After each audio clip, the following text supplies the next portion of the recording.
aad iyo aad ayaan kuu jeclahay, waqti walbana adigan kaa fikiraa. Marka aan adiga kaa fikiraayo dadka oo dhan way ila yaabaan. Farxadeydii aniga waan ku jeclahay. Waxaan ku jeclahay sida shidada malabkeeda u jeceshahay. Iftiinka nolosheeda ayaa tahay. Farxadeeda iyo murugteedana waa adiga. Macaan noloshu waa qaali, daawduna waa sida ubaxa oo kale. Noloshu waa maalmo, jacaylkuna waa hal mar. Xasuuso haddii aan mudanahay xasuus. Aad ayaan kuu xiisaa mar walba oo aan ku mugaado waqti yar. Waxaan jeclaan lahaa inaan kula wadaago nafteyda daqiiqad kasta. Haddii aad ii dhowdahay ama aad iga fog tahay, aniga waan ku jeclahay. Ma dareemo farxad marka aan kula joogin. Kuma iloobi doono inta aan noolahay.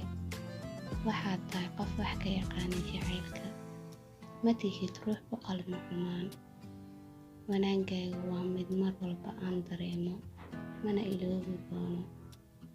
Baby, ma soo koobi karo wanaaggaaga, laakiin waxaan hubaa inaad tahay qof karti, dabeecad iyo dulqaad Alle ku qanistay. Waan ku jeclahay, waana ku jeclaan doonaa. Farxad ku noolow weligaa.